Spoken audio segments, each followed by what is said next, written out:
The sitting is resumed. Prior to the suspension for lunch, we were in Standing Finance Committee. We revert to Standing Finance Committee.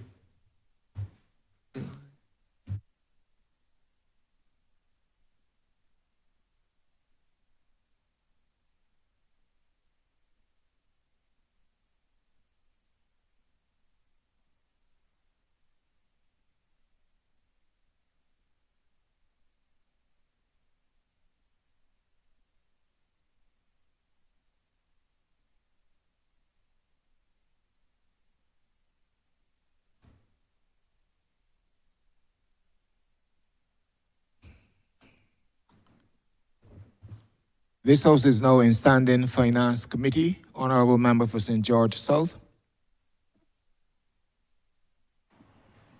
Thank you, Mr. Chairman, members of the Chamber, for giving me the opportunity to join this estimates debate.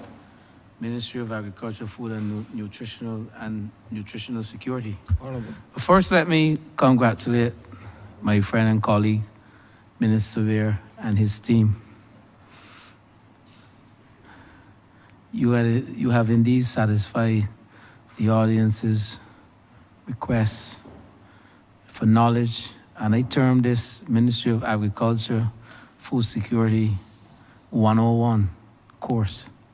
And while we sat here and I sat and I was asking myself and asking my colleagues whether questions were answered on various issues that I raised with them, and they all said yes. And you even went as far as to discuss sheep and the naming of sheep, and whether sheep had Barbados passport or Guyanese passport, and where they were born, and where they should be kept. And you also defined what a carcass was, because certain persons thought a carcass was bones, or carcasses, they said. And I want to thank you for the knowledge, indeed, and the explanations, dissecting and making it simple 101 agriculture. But my question to you, Minister and team, relates to the sugar industry. And again, I want to congratulate yourself and the team, specifically the chairman of BMC, who transitioned, or you are in the process of transitioning, ESCO, Barbados Energy and Sugar Company, as well as the Agricultural Business Company. And what is pioneering and revolutionary about this? It's the first in the history of government in this country where we will see 1,102 persons being enfranchised and owning a share in this company. And that is indeed revolutionary. And that is worth speaking of. But my first question relates to the challenges within the sugar industry now, and when the sugar industry will start. It's a basic question, but it has its intricacies, with respect to the energy company and the other business company. I'm certain you will answer that, because I was asked by some members of the constituency of St. George South to ask you that question. I was also asked by some members of the constituency that I represent, St. George South, what is happening with the asset at Buckley factory. And I know that the former administration have closed down Buckley factory. And I know the fields in the St. George Valley are fully occupied with produce. But in terms of the asset, what is happening there with the asset? And my second question relates to what I'm seeing at, and I will use the Ellerton Primary School as an example to ask you the question with respect to agriculture within the schools, especially the primary schools, because I am proud of the school that my alma mater, Ellerton Primary. What I'm seeing there, black belly sheep, on a very small landscape. We have shade house, black belly sheep being raised there, and it is one of the projects in agriculture within the schools that is emulated and is revered within this country. And I'm proud as a former student of the Ellerton Primary School. And I asked the question, can't we replicate this across the other primary schools? Not just one, but create a program that 90% of the primary schools, if not all, will engage in a program such as this one. Because what it does, not only for the student, but for the country, it builds knowledge on agriculture. You heard the member for Christchurch West today going into the sphere of science in agriculture. It also builds the knowledge of food security and what we need to do. The technology now that is being employed in agriculture. And I heard the member for Christchurch West again speaking about 50 years down the road when we would not be so well endowed with arable land. So that's my second question, and I will wait until you answer those two to come back for my third. Thank you, Honourable Member. And I wish to thank you for raising Buckley so we can have a conversation around Buckley. I also, on behalf of my team, wish to thank you for your commendation and wish to give the assurance to you and the rest of Barbados that this team has been working under trying times, given the fact that we've gone through 2 years of COVID, and we have still kept pace with what is taking place in the sector, and therefore we are pleased with the progress we are making. But I'm sure we can all agree that there's a lot more that we can achieve, and we are working towards that. Buckley Factory, as you may recall, in 2007, previous Barbados Labour Party administration made a decision to use Buckley Factory as the factory that we would have transitioned to from Portville. And then that was derailed when the government changed in 2008, where they went to Andrews Factory. I think the Andrews Factory project failed, and the government of the day in 2008 would have had a loan close to $100 million to set up that entire factory structure. I know that the Answer Merchant Bank paid out some $24 million to a company, a Barbadian company that was registered in St. Lucia. And we also then, that government went ahead and put up some molasses tanks in the Bridgetown port that were not really designed for the BAMC to own, but for the persons who set up the tanks to actually do a lease arrangement to the government of Barbados. And we have had to carry the cost of that in the debt restructuring. And that resulted in the government of Barbados paying out almost close to another $100 million with that arrangement. So that, Honourable Member, I want to thank you for raising this, because yesterday, when I presented on medicinal cannabis, the country was made to believe that $3.4 million annually for about 3 or 4 years was a huge sum. But when you calculate the amount of money that went into the sugar industry to do Andrews Factory that turned out to be a failure, I think one needs to understand the nexus between developing an industry and expending money in an industry that was already developed, but not taking the right decisions to transition. And therein lies the difference between what we are doing and what they did. Equally, the project that we are doing, which is an enfranchisement model, will not cost the government of Barbados $100 million. And so therefore, Honourable Member, I believe that there's a lot that the public needs to be told. This information cannot be hidden. We still had to pay back all of those outstanding loans.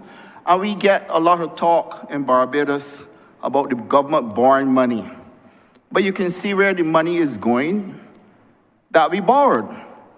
Now, if anyone asks me what happened with the money that went into the sugar industry under that arrangement with the Answer Merchant Bank, I can't explain it. And therefore, $100 million later, molasses tanks in the Bridgetown port, etc. And it puts us in a position to ask, what is the wisdom behind questioning $3.4 million when we have outstanding nearly $200 million that is not explained under the previous administration? And therefore, I wish to assure you, Honourable Member, that when I became minister and I looked at the models that were presented, my first option was to look at how we can use Buckley. But as it turned out, the investment in Buckley would have been in excess of $100 million. We didn't have the financing. We didn't want to take this project where the previous administration took it. And we felt that we had to find the easiest way out for government. Remove the 30 million, close to 40 million subvention, enfranchise people, and look at Old Man River to see how he can perform. And that is where we started to invest in the repairs at Portville, rather than go back the route of incurring additional debt like what was incurred at Andrews, and work to build up Portville factory, whilst at the same time giving the government the elbow room to do other things rather than invest further money in the sugar industry. And that's what we did. There are a group of private sector farmers who had expressed an interest in doing a pilot arrangement at Buckley factory to test whether or not king grass was an option. And I didn't have a problem with that fundamentally, but we didn't get that off the ground either. And so, therefore, we are back at Portville. Now, somewhere down in the future, when the renewable energy projects are proven, and we need to go to expansion, that is where Buckley factory can come back into the conversation. But as it stands right now, we cannot delay. We have to get the project going. We have to do the renewable energy, and Portville can facilitate all of this. So what I'll do, I'll ask Ambassador Dr. Clyde Maskell to go through what is happening at Portville, why we are not currently working with Buckley, and we can then decide for how we go forward in terms of the industry expansion and the use of a new factory if necessary. Ambassador. Good afternoon. Was your substantive question about the starter crop? Okay, so thank you, sir. This matter is raised every year. But when the sugar industry should start to grind cane is dependent on the maturity of the cane. And there are scientific means by which you can do so to test the cane. So that I would like to introduce, if I could, introduce this document called Sugarcane Farming in Barbados, edited by Dr. Sandra Bellamy and Mr. Gerald Proverbs. And on page 205 of this document, it says here, the ideal cane stalks Mr. Chair, for... Mr. Chair, just for completeness, I would suggest that the Minister asks to make that a document of the House. Yeah, Minister. this can be made. I don't remember this can be made a document of the House. Yeah. It says here, and I quote page 205, the ideal cane stalks for sugar production should have no less than 50% juice by weight, with the juice bricks exceeding 20%. The level of sugar produced depends on two factors: the juice yield from cane and the recovery of juice at the factory. The notion of bricks is that it is a measure of total dissolved solids, which includes something called invert sugars. In essence, you're measuring for the sucrose, the moisture, and fiber content in the cane. It is therefore important to note here that when you scientifically determine when the factory should grind cane, it should be based on the quality of the cane that comes to the factory. And in light of that, BMC, or now ABC, conducted tests for bricks. In January, the measure or percentage was between 14 to 16%. Remember, it should exceed 20. In February, at the end of February, it went to 17%, and then it is approaching 19%. So that we expect that ideally by next week, the bricks should be of the order of 20 or more %, which is what it should be to determine the start of crop. So that we have used this scientific method in order to make good decisions about the industry, the use of science and data. Now, last year, to prove this point, the increase in production of cane was 17% over 2022. But the increase in production of sugar was as much as 37%. Therefore, something caused that to happen. And what caused it to happen predominantly was the better quality cane, occasioned by the fact that the industry has been using more and more hot water treated cane over time. And you may not believe this, but one gentleman, a sugar boiler, he hates to be called a palm boiler, named Cedric Eastman from St. Patrick's, returned to the factory and was able to increase the way in which we recover sugar, because it is a method of doing so. You're almost cooking sugar in a pan, but it calls for a very scientific approach.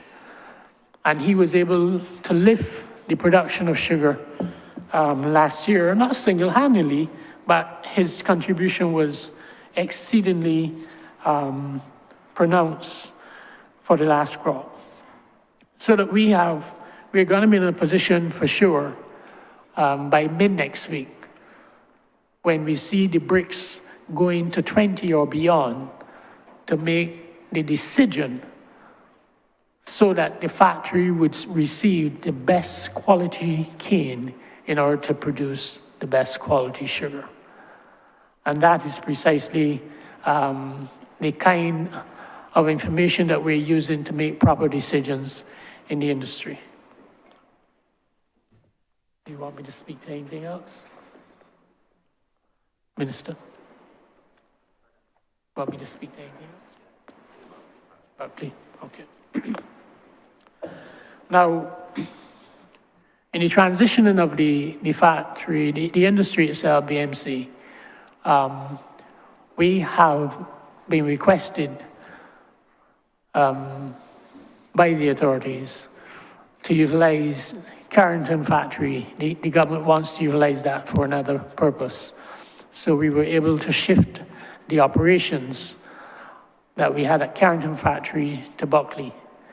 And we are also utilizing Buckley as a central point for two major plantations, Constant and Searles, so that we don't expect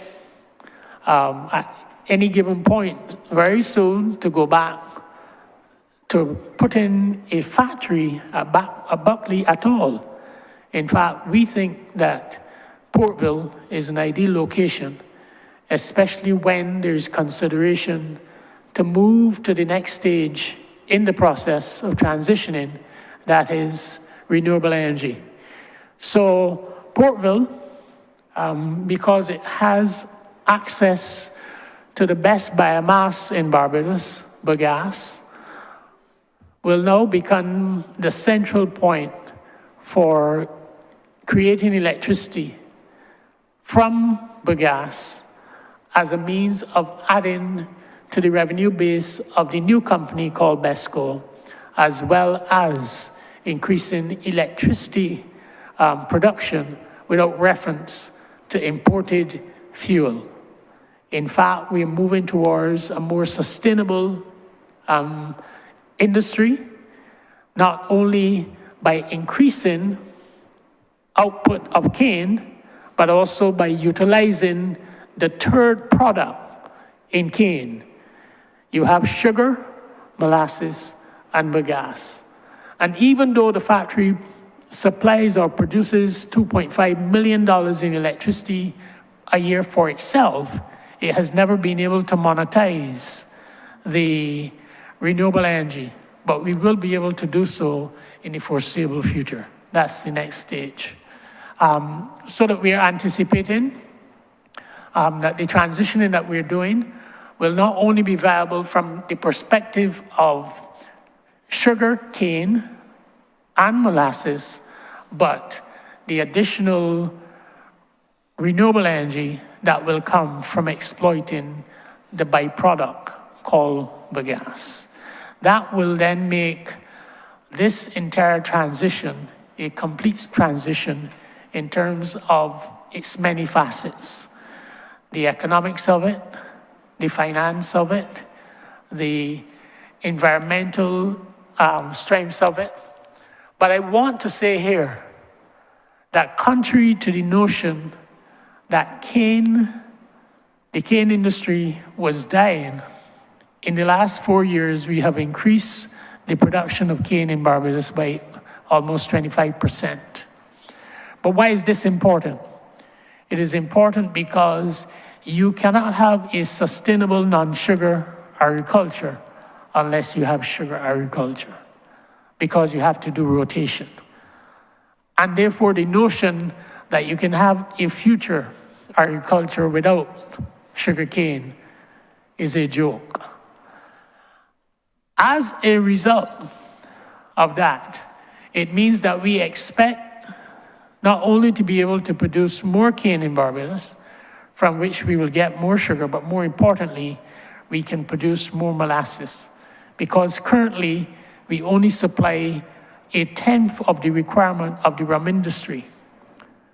And if we can, in the future, increase our planting of sugarcane, which we've already started, and increase the quality of sugarcane, then there is tremendous scope, not only for the industry itself, but the development of non-sugar agriculture in the way we want to see it in order to pursue food security, as we are discussing and we have discussed for the last couple of days. So the resuscitation of the sugar industry in Barbados is much more than the economics and the finance side of it. You have now, in fact, changed the sociology of the industry by making sure that the workers who have toiled for decades, centuries, are now owners, part owners of this industry.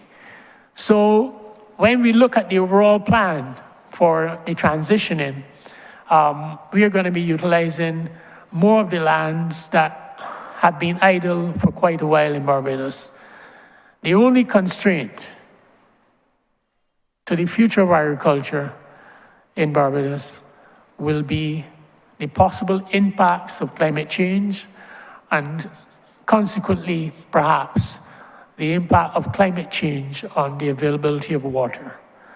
But that too is being planned out by the ministry, and therefore the future of the entire agriculture sector looks safe when you analyze what has transpired over the last 3 to 4 years under the leadership of the current Minister of Agriculture.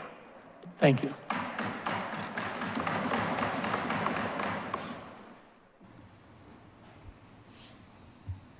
Mr. Chairman, Proceed. thank you, Minister and Chairman. You know, when I speak of Buckley Factory,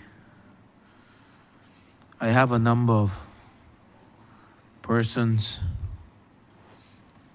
next to me, in front of me, behind me, not only from St. George South, but from across parishes, St. John's, St. Philip.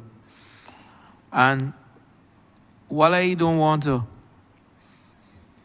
get into the who closed down who or who closed down what,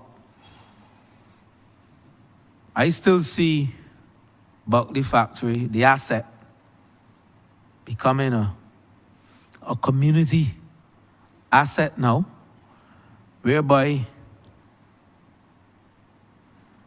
those persons who have gone before me and who are also behind me and next to me were raised from earnings and toiling daily at that factory. And I would love to see, and I'm speaking on behalf of several persons, not only in St. George South and North, I would love to see that asset utilized in a way that could generate employment and for social good.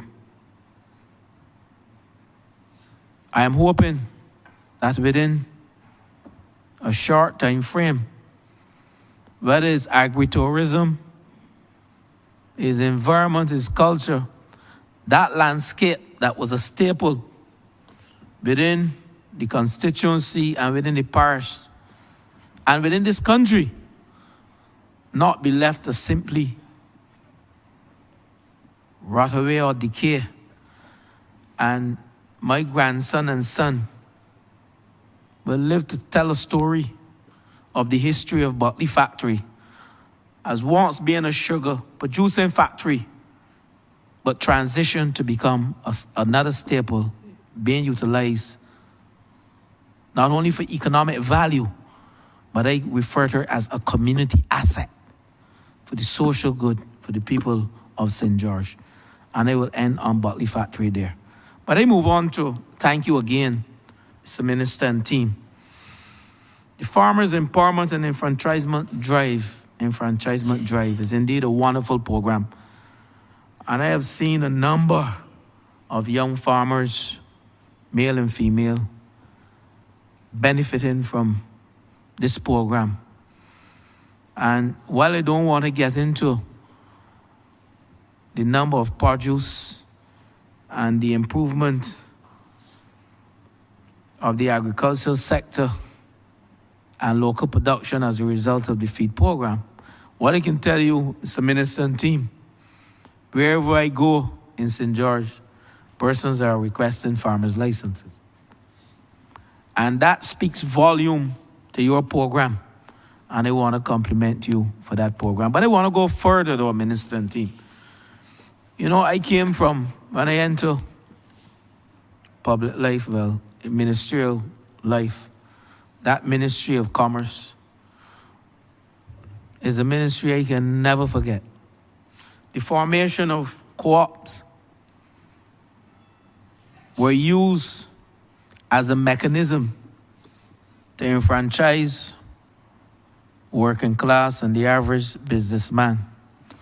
And we coupled that with the trust loan, the starting of the trust loan fund, to give over 4,000 small businesses the opportunity to start their own business. But within communities, I'm seeing, while this program has been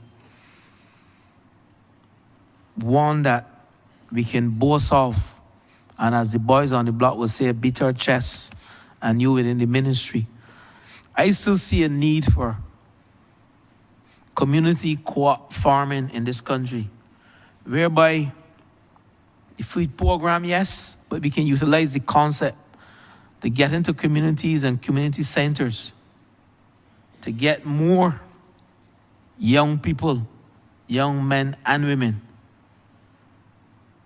into the agricultural sector to boost food security and to give them the opportunity to earn a living, not only on these shores, but abroad. So I am asking if the ministry has considered, despite what you're doing, the excellent work you're doing here with the feed program, whether you have looked at community and co-op farming, indeed to supplement the good work you have done here with the feed program. And that's my question to you, Minister. Yeah, thanks, Honourable Member.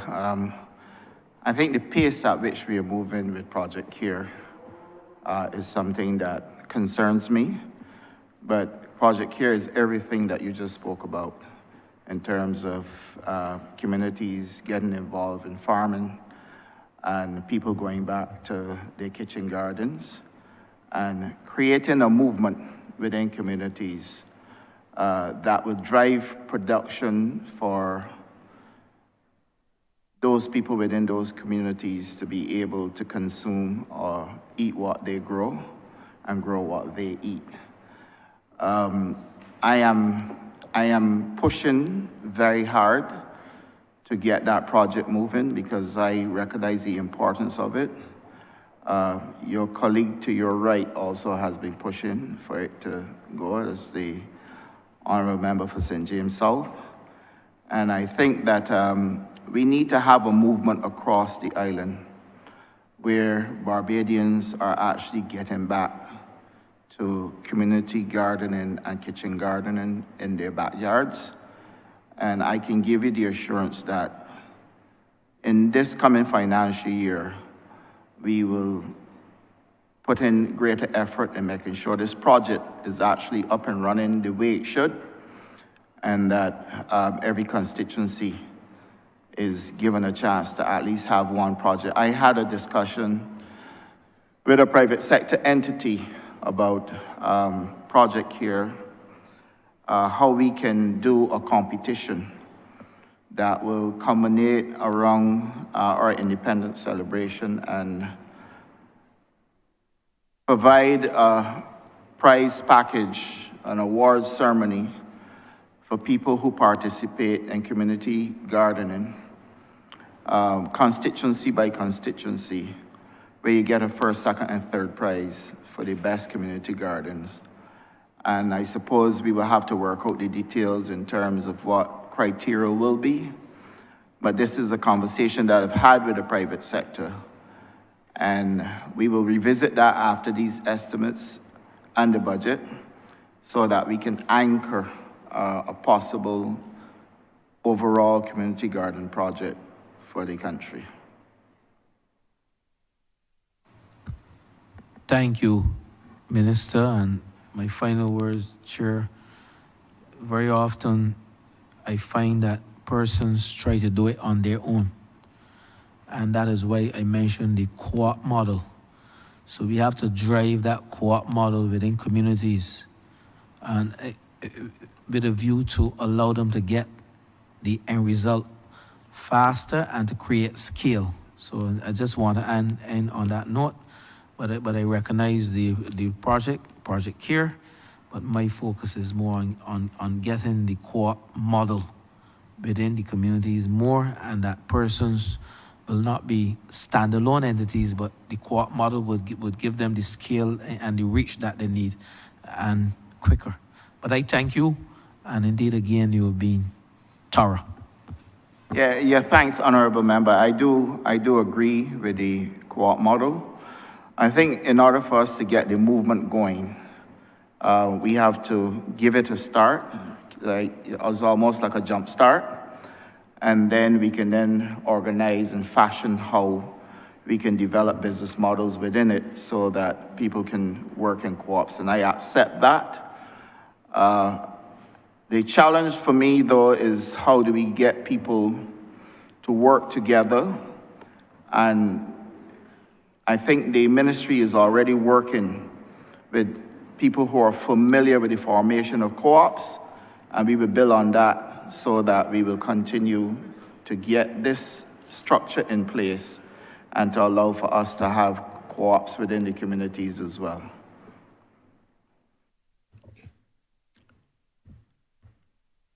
Honourable Member for St. Michael South Central.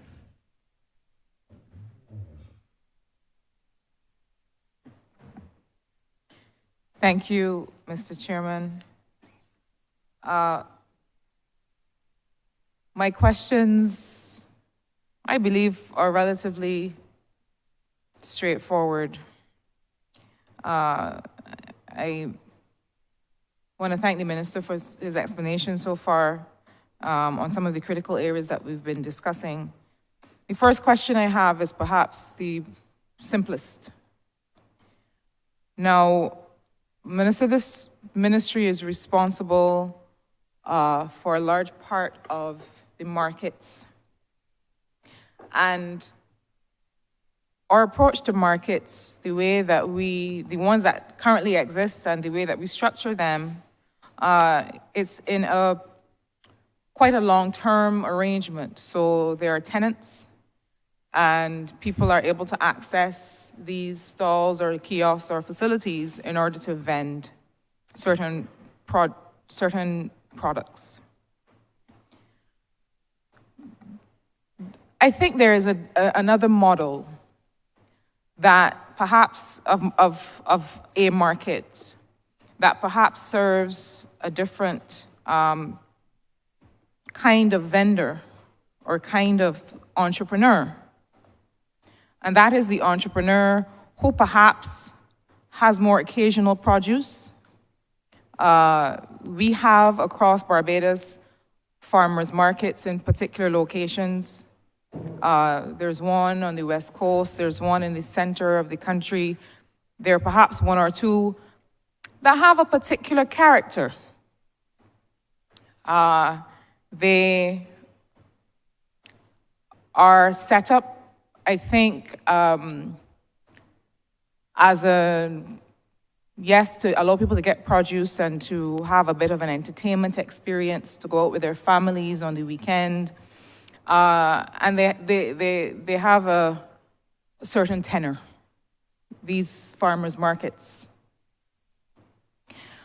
But a farmers market experience must also be available and accessible to any and all Barbadians. The farmers market experience that attracts perhaps more subsistence farmers, people that are not necessarily farming as their main occupation, but from time to time have produce and goods that they want to sell. But equally, as an economic marketplace for those individuals, but also as an experience for all Barbadians. And Minister, I think that you get my meaning when I say all Barbadians. A space that people can go and feel nice. That everybody can have a farmer's market kind of experience in a place and in an environment that is accessible and, quite simply, Minister, feels nice. Some of the places that you would want me to go, Minister, on a weekend to do my shopping, I feel harassed. And while we enjoy the typical market experience that I grew up with and still, when I go to get my fish and go to get my produce, I still go to Cheapside and so on. That is set up for the kind of vendor that is going to go there every day and that always has fish to sell, that always has produce to sell. The vendor that is looking to make some money, sometimes I spoke in this honorable place a couple of days ago about when my mother was trying to send us overseas and might kill some chickens and might find a way to occasionally sell the produce that she occasionally has. So on the one hand, setting up entrepreneurs who have a space to vend that is more accessible so that they don't have that kind of single license or tenancy agreement with your ministry, but then also setting up something that is enjoyable for all people and accessible for all people outside of that typical farmers market situation that we all know of. Are there any plans for that? What is the scope for that? What do you consider the value of that? That's my question. Thank you, Honourable Member, and thanks for the question. Actually, you are just where my mind is at, and this is where I started in 2018, actually. So one may wonder, how come you started there and you're still not there yet? And there are a number of issues. One, there was a silo approach to having these farmers markets set up right across Barbados. And I wanted to have them set up from independence right through to the week before Christmas, right across all 30 constituencies. There was a lot of effort that went into getting them done, but then the information that came back to me was that it wasn't going to be feasible because many of the farmers felt that they had other markets to attend to on weekends, and they didn't want to lose out on that opportunity. But equally, they wanted government to fund the whole exercise. And we came back to revisit it in 2019, and coming off that, whilst we were hoping to get it going, again, we had the same challenges. We were down in 2020 and 2021. 2022, we went into an election. I'm saying all this to you to say to you that I am keen on having farmers markets set up across Barbados. I have tried a few of them at the parochial level in St. Philip, and they have worked very well. Once we can get the sponsorship, once we can get the support to have these markets set up, we are definitely going in that direction. I have before me right now a request at BADMC to have a farmers market set up, which is constituted exactly the way you've just mentioned. That is not just a farmers market, but is a whole experience for a day. And when we roll out that would then give us the impetus for setting up others right across. But I completely agree that you cannot have the same experience by way of only public markets or vending zones, but that we can do temporary farmers markets to give people a completely different experience. The one that I have before me includes an entertainment package, so that is a completely different experience. And it sort of mirrors what we did for AgriFest, except that is not an expo, but just strictly a farmer's market. So yes, I agree, and it is not in our estimates at this point in time, but the Prime Minister did say to us that you can start here and come back later. So once we can create the correct model, we can actually set aside some kind of budgeting later on to establish the farmers markets across Barbados. I don't want to see a one-off thing. I want to see frequency, because we have a lot of farmers markets that happen right now. Brighton, for example, is about the best example. But I don't want to see just one farmers market. I want to see many. And therefore, I agree with you that this is something we should prioritize, and you can rest assured that coming off the estimates in the budget, it is something I'm going to look at for when we go back to the Prime Minister for further financing. Thanks, Minister. Just as a follow-up suggestion, it may not be feasible to have 30 markets across 30 constituencies or even 11 markets across 11 parishes. But what you may want to consider is a north, central, south approach, or even a rolling marketplace where you're moving in between venues monthly or just some tweaks to consider, given that you also be looking for the appropriate space. And we know that in Barbados, availability of suitable space for these things can be a challenge. I thank you for considering the suggestion and move on to my second question. Minister, the Agricultural Development Fund which is managed, quote unquote, by the Enterprise Growth Fund Limited, has always been presented as that fund or that opportunity for agricultural entrepreneurs. It is meant to be sitting as it does with the Enterprise Growth Fund Limited, which is meant to generate revenue, which is meant to make these investments profitable. It is in fact meant to fund viable agricultural projects or companies.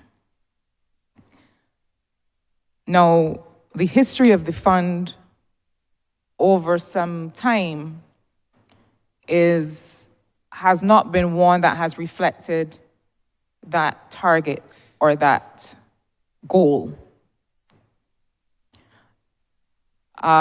In my former dispensation, working with the Enterprise Growth Fund Limited, it was a concern because the Agricultural Development Fund,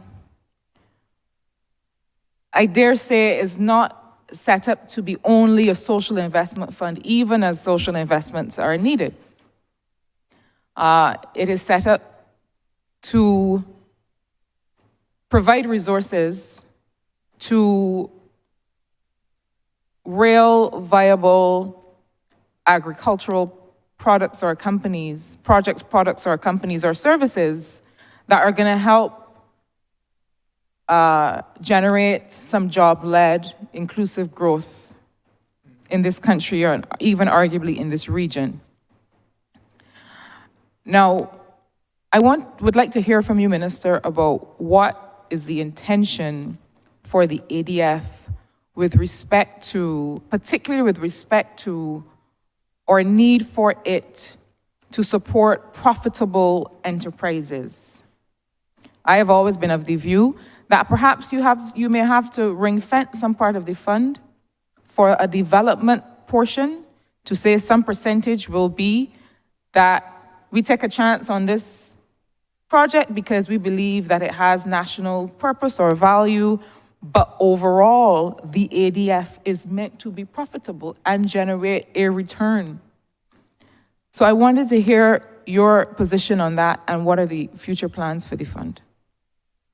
Thanks, Honourable Member. You may recall that when you were the Minister in charge, we did discuss how we would approach the ADF. And we had looked, I think, there were 4 pillars that we could have used in order for us to utilize the fund. Since then, nothing much has happened.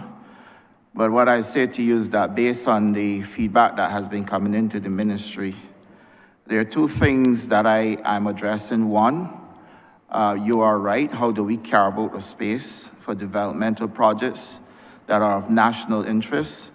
And then 2, how do we treat the fund as a viable commercial fund where it can be profitable? And the one thing that really stood out in the conversations we've been having is the rate of interest. The question is, if you want to make it a viable commercial fund, do you have a special interest rate that is separate and apart from what is currently the commercial bank's rate, and treat the ADF as a fund that has a special interest rate based on the demands on the fund and based on what farmers want to deliver? And then 2, how do you look at how the fund can be used to provide a couple of things, grant funding in the case of a natural disaster, and then funding for special projects where perhaps there may be some SPVs until the projects are settled. We have not yet settled these conversations, but we are working on them. A number of requests came to me for renewable energy, where there are existing large-scale farmers who want to add renewable energy to their mix. And we are still in conversations with them as to how, one, we would treat to this as far as their responsibility to make sure that they're not moving away from our traditional agriculture, but using renewable energy as a means to profit, while creating challenges for us with traditional agriculture or contemporary agriculture using technology. So at this point, your questions are very good and very pointed, but we do not have, at this point in time, a settled position on where we are with the Agriculture Development Fund. And I can assure you that as the year goes by, especially when we get into the new financial year and we can get back to the recapitalization of the fund, that many of these changes will come to Cabinet for us to be able to address the future use of the Agriculture Development Fund. I trust I have addressed your question. Thank you. I look forward. And just to add to that, Honourable Member, we have a major issue where the cost to the ADF is just over $500,000 annually for the EGFL to manage the fund. And that is something we are also revisiting, because I believe that that's a substantial sum that can be used to do projects in agriculture. Thank you, Minister. I'm hesitating because I'm trying to choose from the menu here. I'll settle on one final question. I'll settle on the one that stands at the nexus between your ministry, the ministry that you have some stewardship of, Minister, and the one of which I currently have some stewardship. Minister, as you know, I'm not one that is too quick or free with congratulations, but I will say that the work that you've done on plant protection and on some of the food safety and standards issues really has put the country in a good position with respect to the potential for export growth. And I really encourage you and us to continue in that regard. Similarly, the Barbados National Standards Institute, which is a part of the Ministry of Industry, Innovation, Science and Technology, has also been doing quite a bit of work in partnership with you to look at these issues of food safety and quality. And the orientation has mainly been with a view to export and to improve our exports. But as you and I have discussed from time to time, Minister, I have always seen a greater role to be played between the Ministry of Agriculture and Food and Nutrition Security. And the food and nutrition security is the part that I'm getting to. Between that area and the question of standards of the things that we consume locally, the things that our people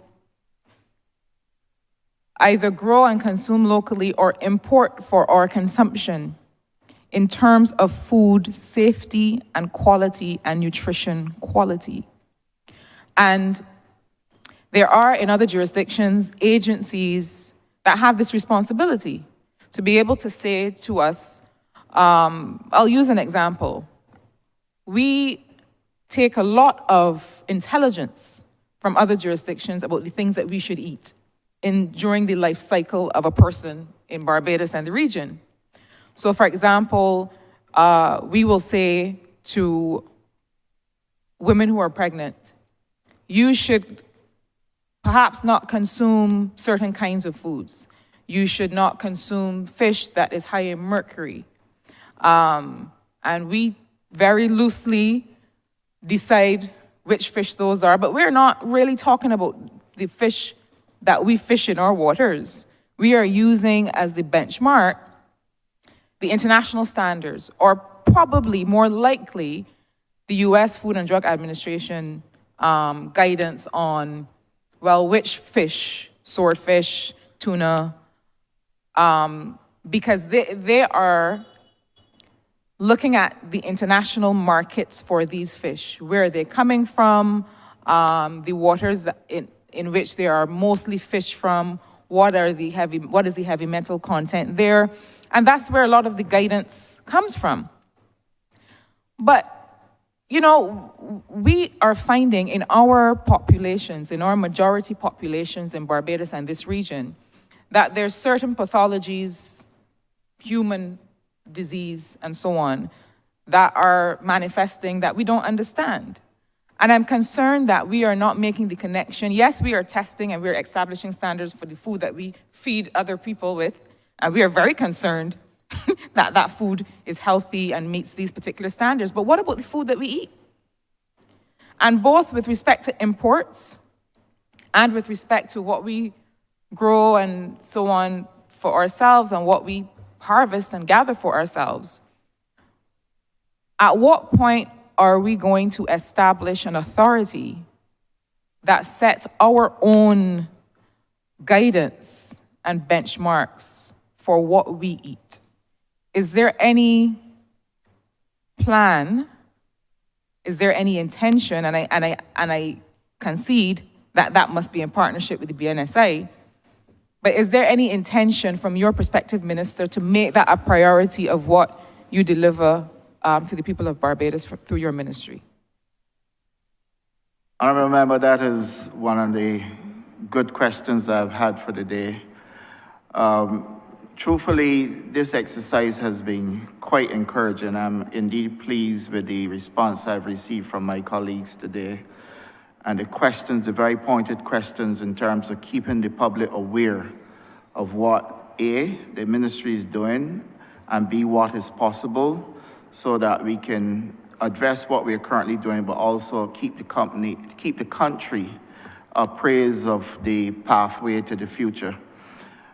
We took a paper to Cabinet, I believe, in 2020, 2021, where we looked at the whole issue of standards, food safety, establishing a single unit that would be totally independent from the ministries, that is Ministry of Agriculture, Ministry of Commerce, Ministry of Health. And the reason why we did that, because we thought that between ministries, it became too territorial to achieve the results we want at the pace that we wanted it at. And that to establish a single unit would have been the preferred way. We did look at the Canadian model, and that is the model that we thought would have worked for us. We then had FAO assist us with a consultant to work out how it will work and how we would address the standards in terms of food safety, which would address all of what you mentioned in terms of food that we import, food from jurisdictions that we would have to look at carefully. This is something that the Chief Agriculture Officer is extremely passionate about. Equally, the Chief Veterinary Officer is also passionate about it. And I think these two gentlemen are in a good position to address what you've raised in terms of food safety, which is legislation we are currently working on, trying very hard to get that legislation anchored between us and the Ministry of Health. And the whole issue of harmonization between ministries sometimes can be a very difficult exercise, and that's the hardcore reality that we face.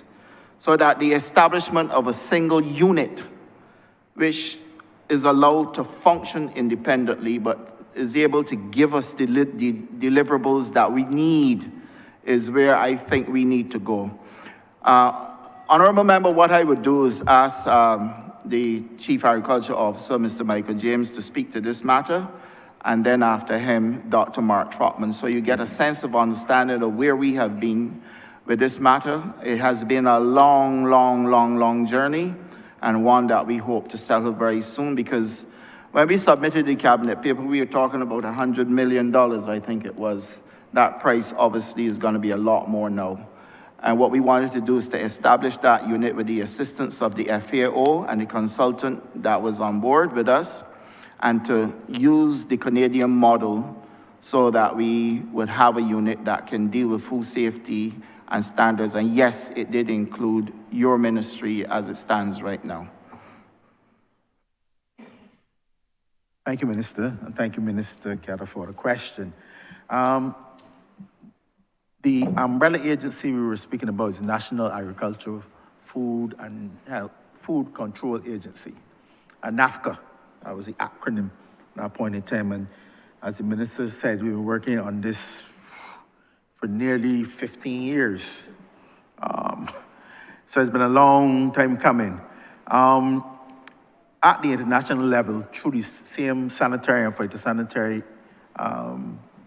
program or issues or methodologies, there are 3 bodies that have been given carte blanche to look at issues relating to these things. So you have the IPPC, International Plant Protection Convention, which looks at plant health. You have the World Organization for Animal Health, WA, which looks at the animal health. And you have Codex Alimentarius, which looks at the whole issue of food safety. In this case, in Barbados, that nexus with respect to food safety is the part that has been missing. We have been able to look at animal health and plant health, and Mark will speak to the animal health issue. But when it comes to food safety, there have always seemed to be this, must be delicate in this sort of way, but persons tend to think that you're fighting for turf.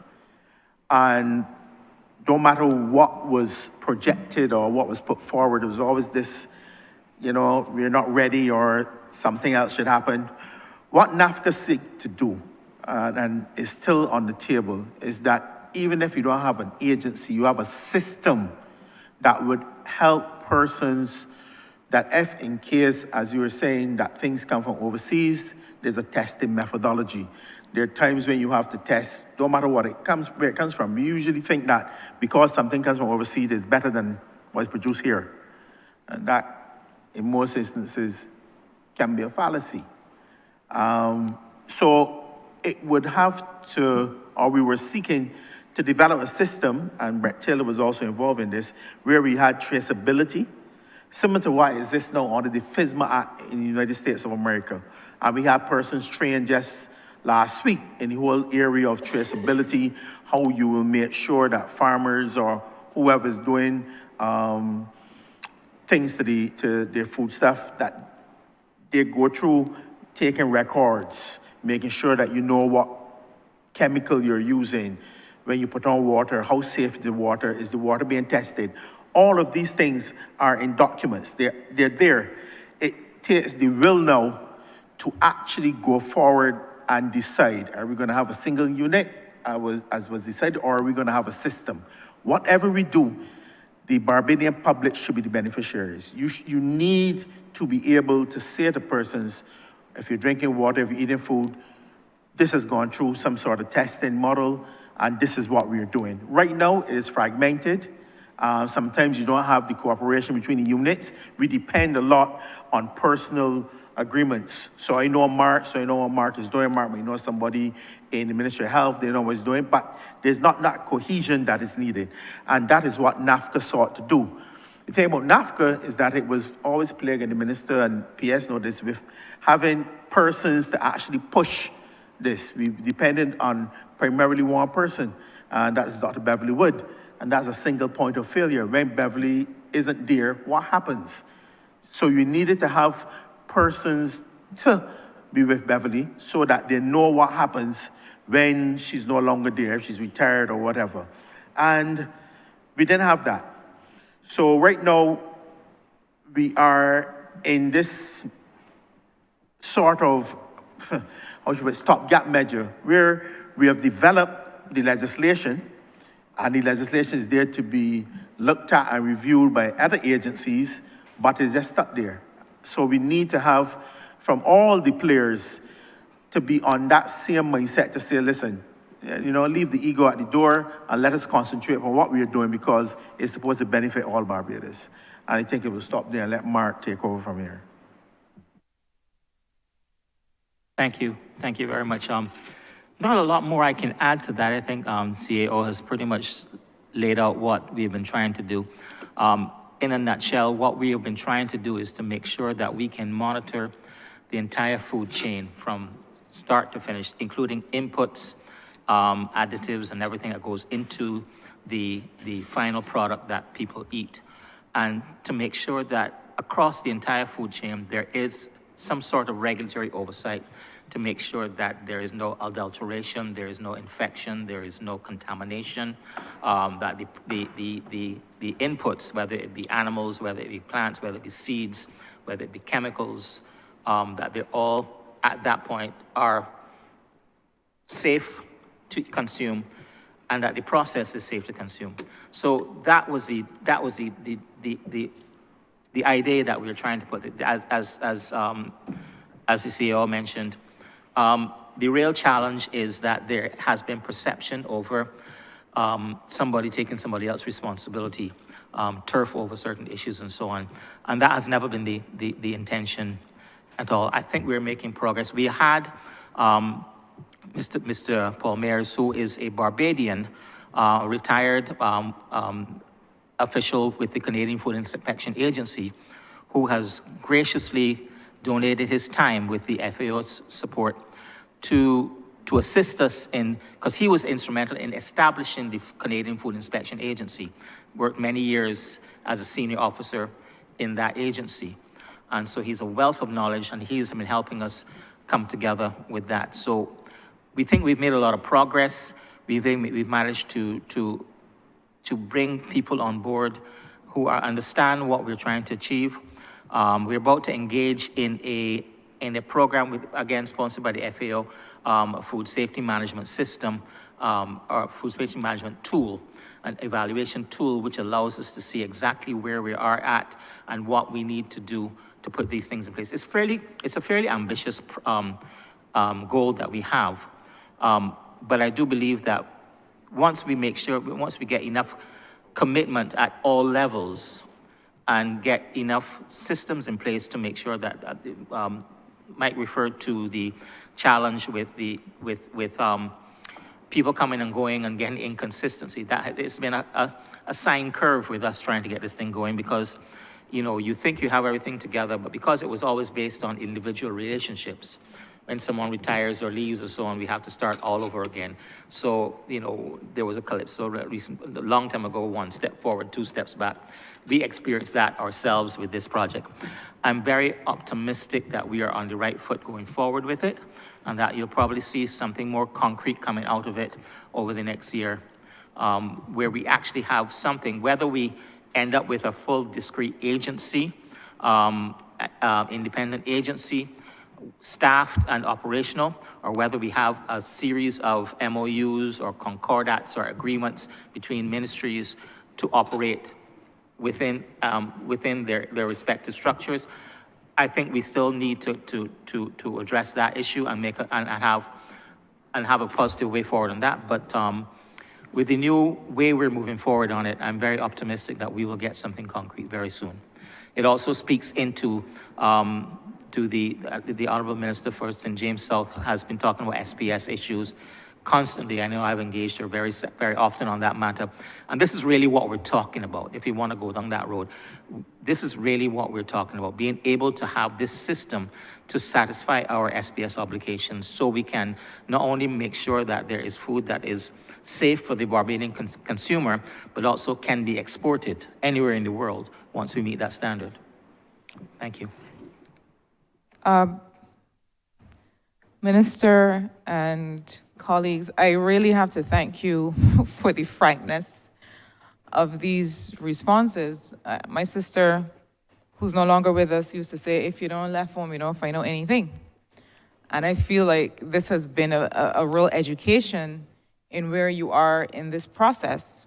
I'll close by saying, apart from saying thank you, I'll close by saying that if there's one thing that it's now 8 years in political service has taught me, it is that there is, in these matters, no room for ego and no room for jostling for turf. Because in the meantime, the people whom we serve, are not receiving the full benefit of that service from us. And so I am satisfied that if that is the only matter, the primary issue, that we can certainly put that to bed, I would like to believe. But I will also say that your challenge with people retiring out of the work and leaving gaps is also a challenge that systems will solve. If we set up the correct systems, the correct standard operating procedures, the correct process and methodology for what we're doing, as both the gentlemen who spoke after you, Minister, know and practice, if we're able to do that, then we have a way forward. I will tell you that I am not a fan of MOUs between agencies of the same government to do a single task. I feel that we set up a multi-agency system and structure it properly with particular roles for each actor, then we have a way forward. I am pledging to you, Minister, in this honorable chamber, that certainly in my capacity as Minister currently responsible for industry, that you have our partnership through BNSI in these matters. And I don't hope, because hope is not a strategy, but I know that we will come to execution on this matter. I thank you. Honourable Member, I really want to thank you for raising this matter because this has been outstanding for too long. I think the country stands to benefit substantially from getting this single unit in place. Whilst I am not adamant about anything, there are certain things that you must accept them for what they are and what they can deliver. And my simple position on this has been the same.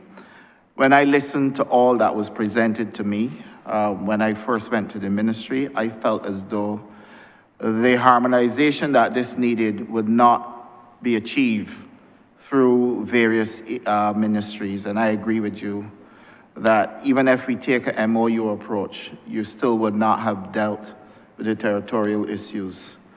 And therefore, I am happy that you have committed to us that the BNSI will be on board in solving what I personally think is a simple problem to solve, and that I hope that the same wisdom will prevail across all the other agencies.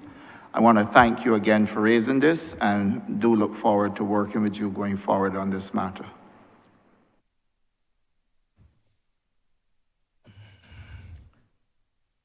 Thank you. Honourable Member for St. Michael, Honourable Member for Christchurch, East Central. Thank you very much, Chair. I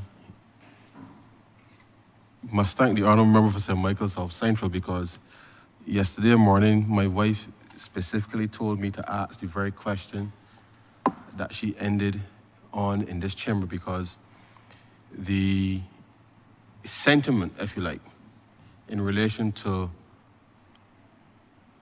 health and outcomes and what we consume, given that we have tried to focus on achieving food security and nutritional security, that these are issues that continue to plague the country given our profile, certainly with NCDs. So I want to thank the Honourable Member for asking the question. I can report to my wife that the question was asked and answered, even though I didn't get the opportunity to raise it myself. But it is an important issue, and to the extent that we are capable of changing hearts and minds in relation to what we consume, I know that this is going to be an important intervention in that process. Now, Minister, I just have a couple of what I believe are very simple questions, and I will start by saying quite plainly, as you are well aware, and your officials in the ministry, that there's simply too much teeth in Barbados. And I say that within the context of agriculture. One of my brothers, I think the back end of 2022, had 4 sheep, sir, grazing in urban Barbados, St. Michael, and had those 4 sheep stolen from him. And as a government, I know that we've tried our best to try to encourage young people to get into agriculture and to make investment in agriculture. And it is a problem that continues to plague this sector that I don't know the total solution, but I would like to know from you in terms of biotagging, whether that's something that, given the advance of technologies, that we can use much more effectively. But I want, before you answer that question, the Milton Lynch Primary School, they have a small kitchen garden, as we would say. And Milton Lynch Primary School is the only all-boys primary school in Barbados. And it is instructive that the school, having started this project, Chair and Minister, that people actually went and stole the produce from students, from little boys who we want to see that there's an opportunity for getting involved in production, something productive, to feed yourself. Issues of nutrition. So when we're talking about food miles, farm to table, the concept is real if you introduce it from a very young age in school. And whilst that was not livestock, the reality is those boys were disappointed. The school then had to spend money erecting a fence and barbed wire to be able to grow a simple set of cabbage and lettuce and the like, which is not something that you want to put in the minds of young boys so early, but it is a disgrace, Minister.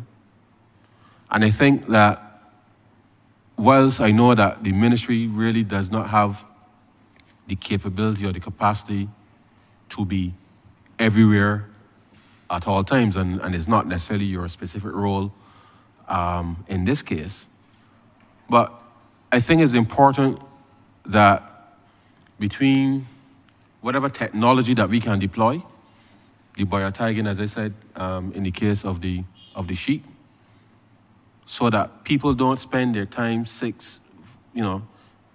4, 5, 6 months investing their time to go and make sure that the sheep are taken care of, only in the dead of night for somebody to come and capsize your investment, basically, because there's no return for that small investment in that case. And I know that must be happening multiple times over. And it really is a disservice to young men that we want to get involved in agriculture and to do the right thing.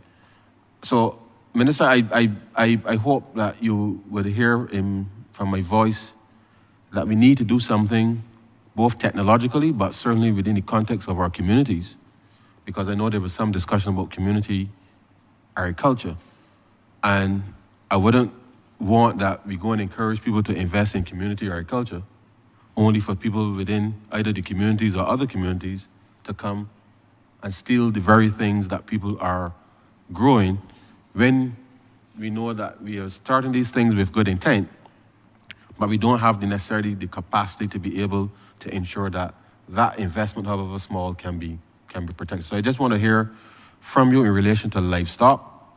What are the latest options available for people for biotagging, so that at least people can be aware as to where their livestock happens to be at any given point in time. And just more broadly speaking, in relation to, and I'm going to have a follow-up question on the school component, because I think as we introduce the school nutrition policy, I'm going to expand on that secondly. But I want to hear your views in terms of the biotagging as it relates to the livestock. Thank you, Honourable Member. Let me go straight to Dr. Mark Trotman, because yesterday we dealt with this in detail. Yes, I do recognize that you weren't in chamber yesterday when we dealt with this, so not just for you, but for all of Barbados, for us to reinforce what we are doing for livestock and what we are doing in terms of traceability with crops, which I spoke of yesterday. I just mentioned to my permanent secretary that after these estimates and the budget, we're going to have to go back to the ministry and take lead on what is happening with prairie larceny. And this is going to involve meeting with the Barbados Police Service again and the Barbados Defense Force, but equally making sure that there's a system within the ministry where receipts or some bill of lading are issued to people who are involved, so that a system is created, you can collect the data from it, and there could be a monitoring mechanism in place for us to handle this problem. Minister, my heart bleeds to hear that you have young children involved in agriculture, and invariably who is really stealing their crops may not necessarily be young children. And that is a fundamental point of takeaway for me. And it speaks to where we are as a country. Because as I have said yesterday, this is not just a policing issue. This is an issue of intelligence and human behavior. And that we can reach a point in our existence where even children's crops are being stolen speaks to where the mindset is at and how people are prepared to do anything at all to achieve what it is they want to achieve without blood, sweat, and tears. And that breaks my heart. It really makes my heart bleed to hear of such a situation. Now, for me, when I was growing up at St. Philip Boys School, we planted crops because agriculture science was part of what we did at St. Philip Boys School. And I recall eggplants staying on the trees and nobody taking them until they actually dropped off. And you reach a point now in our existence where children are trying to do something in agriculture and their crops are stolen. I'm prepared to stick my neck out and say they were not stolen by children. And you would have to ask yourself, why would adults behave like that? The same thing applies to livestock, so that our mission is for children to have a black belly sheep. May not be every child, may not be every household. But if we can do this as part of our Million Heads Black Belly Sheep project between Barbados and Guyana, then we would have been able to carve out a space for children, one, to be disciplined, as we were when we were growing up, but two, to start to understand ownership from an early age. And that you would tell me there's a notion that people feel that they can go and steal those animals, as you have just reported about having animals stolen from someone that you are close to, tells me that we are not in a good place in the mindset of Barbadians who are prepared to continue to do these things to innocent Barbadians. And let me get Dr. Trotman to speak to what the ministry is doing in terms of microchips, and then for Michael James to speak to how we are going to approach crops and what can possibly be done based on his experience in the ministry and what approach we started to take previously. Dr. Trotman. Thank you, Minister. As I said yesterday, the ministry has embarked on a program of animal identification and traceability. It is the goal of the program is more than just prairie larceny, addressing prairie larceny, which is obviously a major concern. The idea is to be able to identify animals from birth right through slaughter. And again, it is part of the SPS requirements as well too, so you can bring in, you want to be able to, I'll talk about the traceability first. you want to be able to track an animal right through its life cycle, right through its death cycle, so to speak, where the meat is then presented for consumption. So that if there is an issue with respect to meat being contaminated or infected or anything like that, you can trace that piece of meat right back to the farm it came from, and any issues in the farm that might have caused the adulteration that manifested itself at the point of consumption of the meat. That's one of the purposes of this traceability program. Another reason for the traceability program is to assist farmers in managing their flocks. If you have a centralized database of the animals, the farmers can use that in their own management systems to manage their animals, the movement of their animals, even down to what kind of diet the animal gets, depending on productivity and so on. So it's a tool that farmers can use to assist in their management of their animals. And the third reason for the traceability is, again, to identify ownership of the animal, so that if an animal is presented to, for example, a slaughterhouse, the microchip will detect the ownership of that animal, and you will know whether the animal has been presented by its owner, or whether it has been stolen and then is being slaughtered by someone who was stolen the animal. And then, of course, if the animal does get stolen live and is found, then it can trace it back to the owner. The system that we have in place is not a biotracking system. It cannot track the movement of an animal around the country. And while that would probably be ideal and admirable, it's something we will have to look at and see what the costs associated that with. Biotracking is a different system, much more expensive system, and more cumbersome system as well too. But that's not to discount its possibility, but the current system we're using identifies the animal permanently. It is a microchip, which is a device about the size of a grain of rice that is implanted under the skin of the animal. To remove it would require a surgical operation if you can identify where it is. So it's pretty safe in terms of being put in the animal's place. It's being put in a place that just can't be simply cut out or cut off. So that's another benefit of it. So what we have, and we have started to, as of really now, we're starting to roll it out. We've had a pilot project that has went on for about a year now. We're satisfied that it's very effective, and we're now inviting farmers to participate by contacting us where we can implant the microchip and record their information. The central database will contain all of the farmers' information so that they can be contacted in the event of a theft or even of a missing animal being caught and rounded up. So that is being rolled out now. We expect, farmers can contact us. We will send a team to go and do it, or they can contact a private veterinarian who will be able to do it. We will give them the microchip and the tools to do it, and they can do it on behalf of the farmer as well too. So I hope that clarifies what this project is.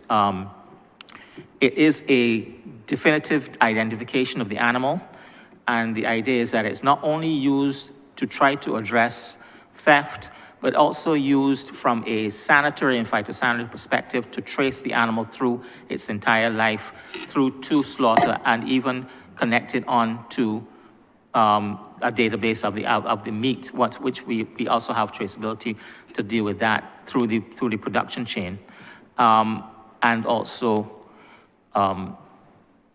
to assist the farmer in managing their own flock within the confines of their flock. Thank you. Thank you for the question, Minister. Before you begin, Officer, just let me say that we have another 15 minutes to complete this today. And therefore, I'm asking everyone, I want to give you the opportunity, but I'm asking you to be extremely crisp.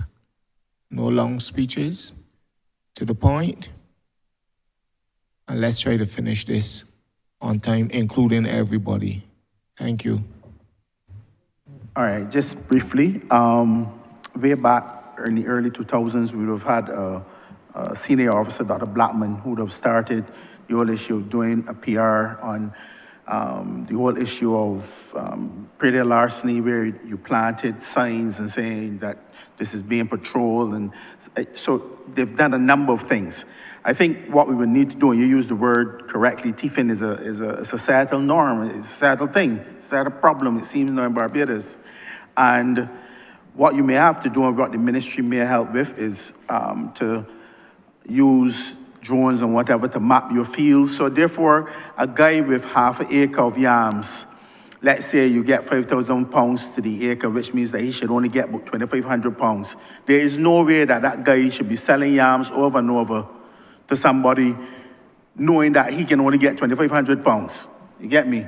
So he can't be selling when you only get 2,500 pounds, but you're selling 10,000. Something is wrong with that. So maybe you will have to have that sort of technology where persons know exactly what you have, and maybe that is one case, one area we can look into. I'm just speaking off the fly because it is something that really we have to sit down, really come up with answers, and it takes everybody to come up with some sort of answer. Yeah? Thanks very much. I know that it's not a straightforward solution, but in the meantime, people are losing their investments every day, and therefore the ministry, working with the stakeholders, is going to have to be much more aggressive with the education to ensure that people are aware as to what options they have available to them. Now, Minister, I raised the point of the school nutrition policy in the context of the farming projects and programs within primary schools in particular, because I know that I can tell what it costs to treat NCDs in the country, and that is increasing every year. And therefore, as we expand in relation to the programs for agriculture within primary schools, can you just elaborate in terms of the process? Because I think it is important that we also signal to the country that the interventions within the primary school setting is not just for the purpose of being able to earn a living or to get the technical knowledge that relates to agriculture, but this really is part of changing the trajectory in relation to how what we eat, what we use to rear these crops, and therefore in the long term helping us to be able to bring down the cost in associating with treatment of NCD. So can you just expand very quickly on the ministry's work in terms of engaging all schools, but particularly the primary schools, to ensure that we can meet the objectives as outlined within the school nutrition policy? Thank you, Honourable Member. There are a couple of things that I perhaps need to make clear. Back in 2018-19, we signed on to an FAO protocol that allowed for us to work through the school feeding system. It was called Parliamentary Fronts Against Hunger, and this dealt specifically to how we treat nutrition within schools. Since then, we have been working with the Ministry of Education in terms of developing agricultural projects within schools across the island. And then we have had conversations with the Ministry of Health. The Ministry of Health actually anchors a nutrition unit, and based on the requirements and the objectives of that unit, then the agricultural sector will be pressed into action to make sure that we can produce the type of foods that are required in order for them to achieve their objectives. This obviously, again, will take harmonization across ministries, and I am confident that in this instance, that harmonization will take place, because I do accept that nutrition must be anchored at the Ministry of Health and Wellness. Nutrition can be supported through the Ministry of Agriculture in that Our mandate as the Ministry of Agriculture, Food and Nutrition Security is in producing healthy food so that people can have access to healthy food. Food security basically is about people having access to food daily at an affordable price and at food that is healthy. That is basically the UN objective when they speak to food security. Nutrition security speaks to the type of food that is being produced and the type of information that is being disseminated to the public to create a wave or movement towards healthy living, healthy eating, including diet and exercise as part of the entire modality. So that whilst we accept and acknowledge that our role is basically to anchor food security and nutrition security, the work of the Ministry of Health and Wellness cannot be ignored because they have to anchor how people behave, how they eat, what sort of programs are in place for diet and exercise, and how we manage and control NCDs.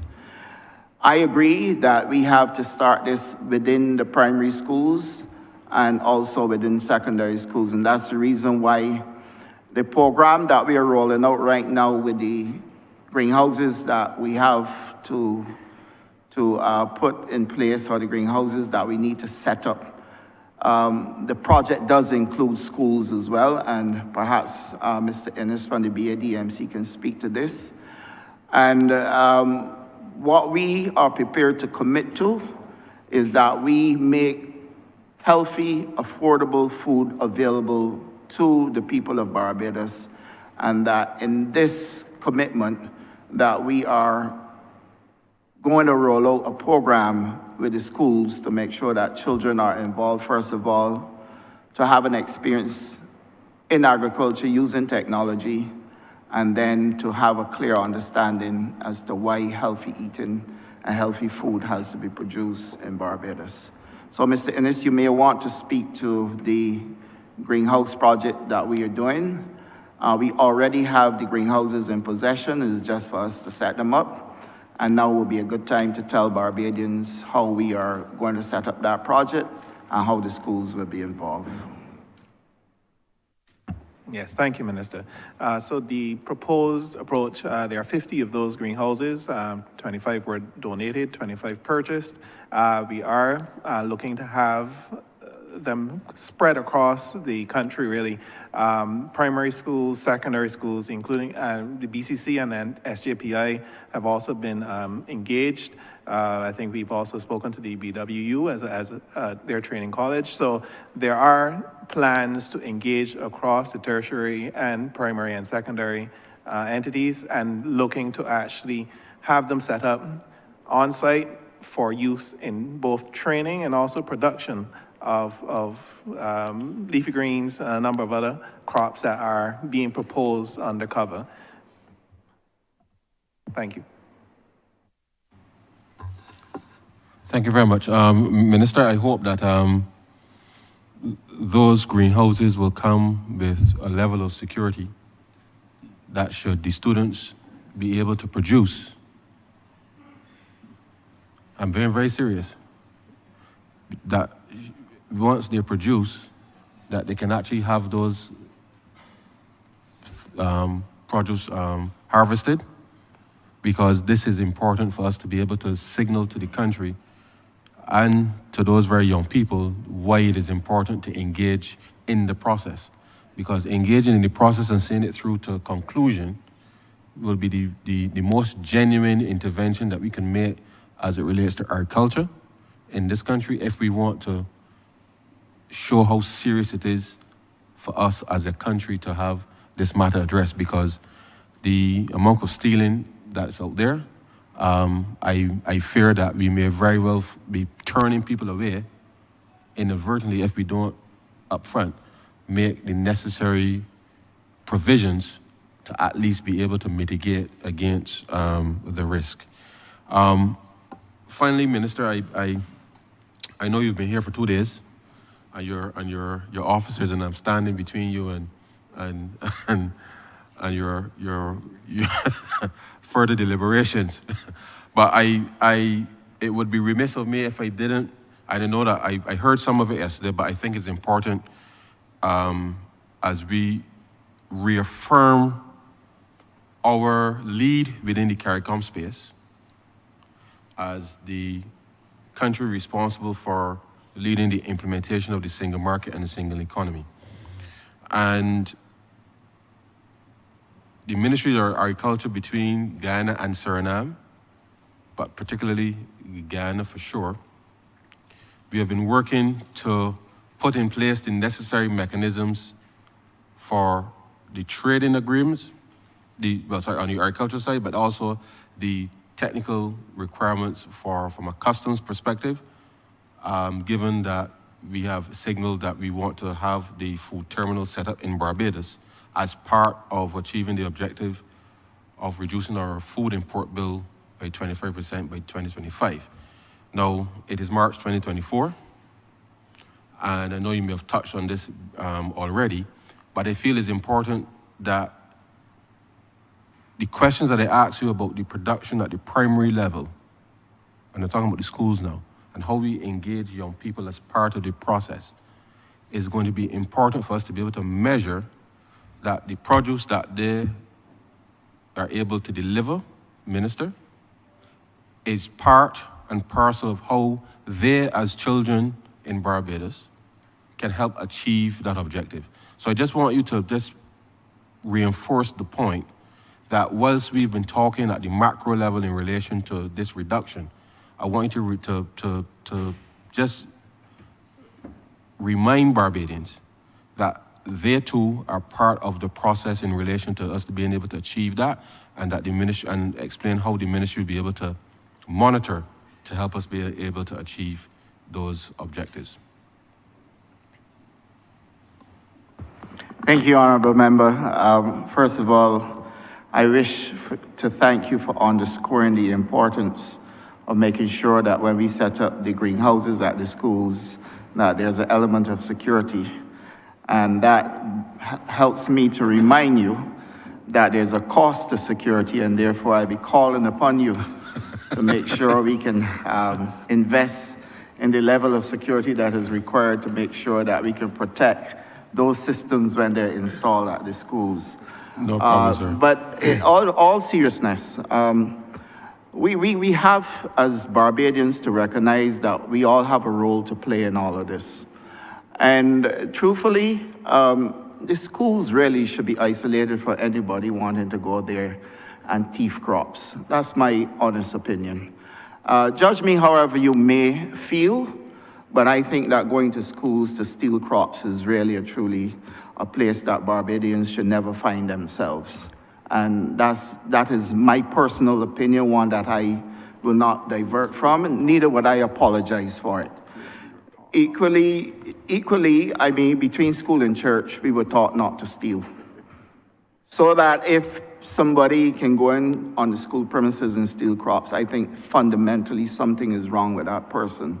And it is not anything to do with struggle or anything to do with anything else. It's just a case of somebody just being just as callous as they possibly could be and don't care for what the implications may be psychologically or otherwise when they tamper with the children's crops. I am prepared to do what it takes to make sure that when we set up those greenhouses, that between the Ministry of Education and the Ministry of Agriculture, we can look at how we can forge ahead. They put in the best security in place where those are concerned.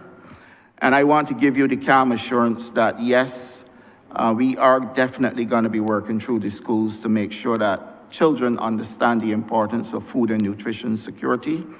And then I can only call on all Barbadians to get on board to make sure that when we are out there as a ministry, doing what we have to do to give us food security and give us nutrition security, that Barbadians are prepared to do what is also necessary for them to help us to deal with issues that are confronting the sector. And the major issue right now is predator larceny and then water. And I am going to do my best to deal with the water issues, but I think it takes collective effort between us and all Barbadians to deal with the issue of predial larceny. And that is the reason I am giving my firm commitment to go back and revisit this issue and take leadership on it after the estimates and the budget to give us a blueprint for how we're going to tackle this issue of predial larceny using the legislation that has been proclaimed March last year.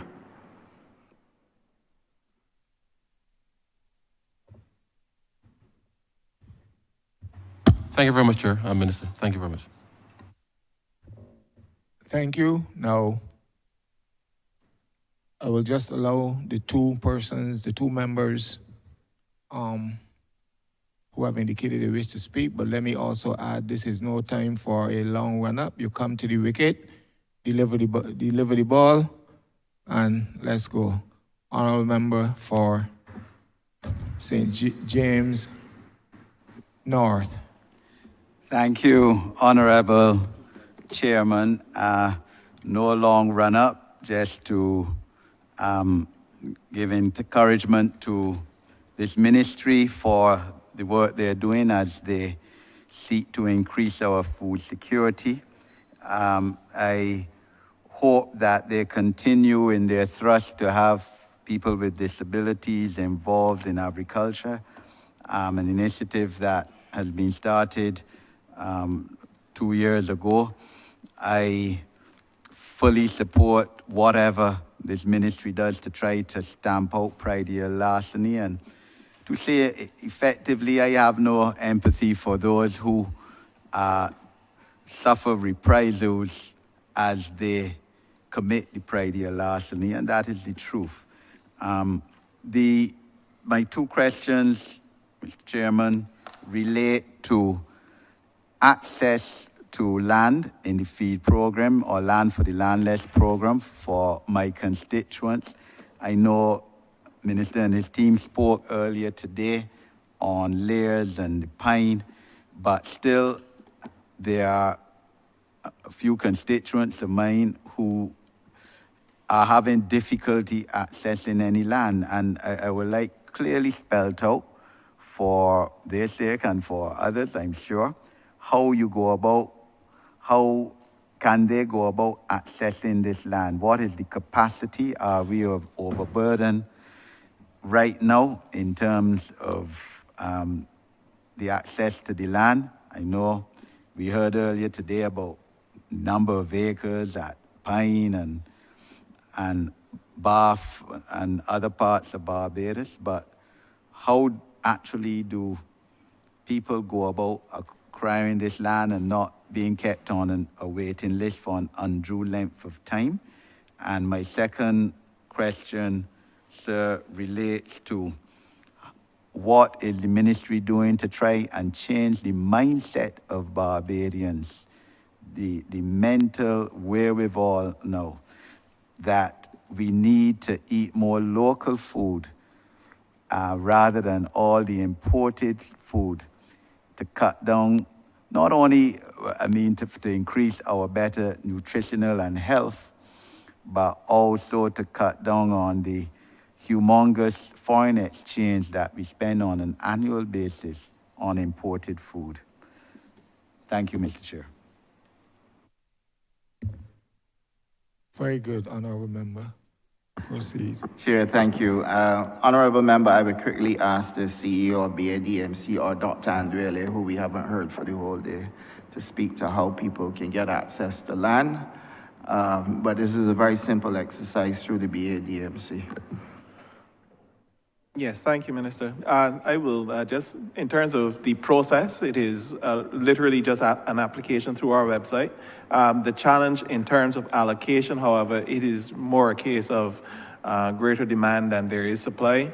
I will say that there is a effort under the way in relation to some lands from BACT, which is currently being wound down, to come over to the BADMC. The challenge is I couldn't give a firm timeline. There is a legal process that is undergoing.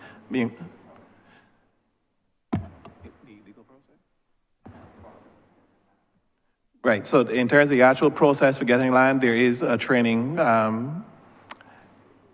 cadre that each 6 months or 3 months we actually go through for persons who are applying.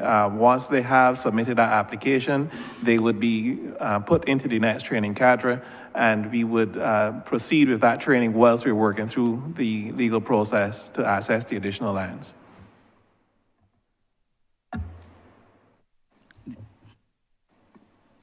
Just to be clear, you said an application to the BADMC website? Yes, so on the badmc.org website, there is a link under the feed program, and they can actually submit their application there, and that will put them into the queue to be in the next training cadre.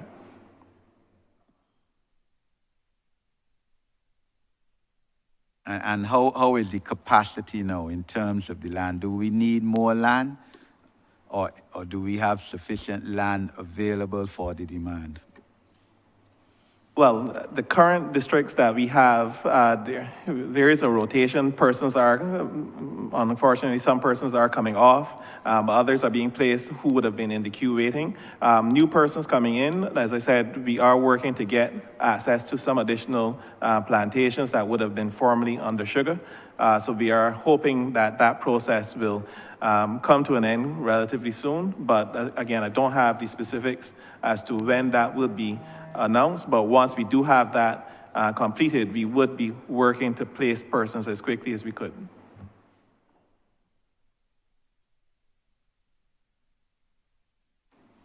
Okay. And Minister, the mindset of Barbadians.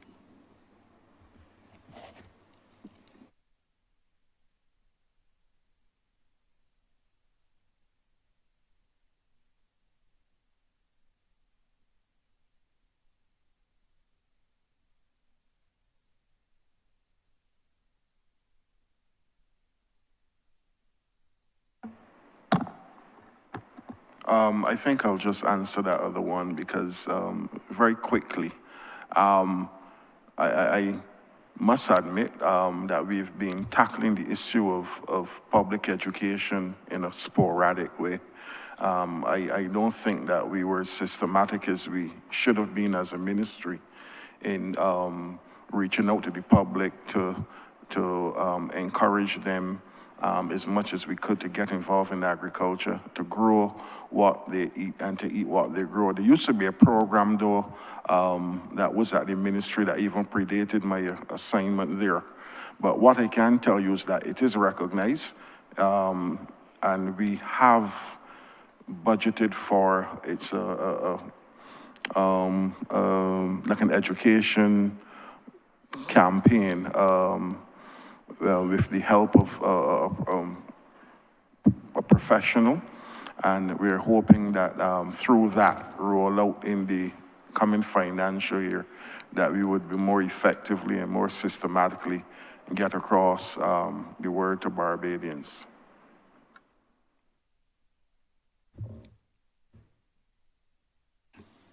Well, so I certainly would encourage you all to have more public education in this regard. So I thank you, Honourable Chairman. Thank you, Honourable Member for St. Andrew. You still. Thank you, Mr. Speaker, for recognizing me.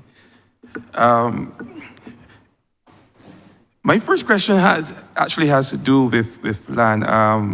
One of the challenges that we have in St. Andrew, and I'm sure that similar challenges faced across the Scotland district. My neighbor in St. Joseph has a similar challenge where there's limited land.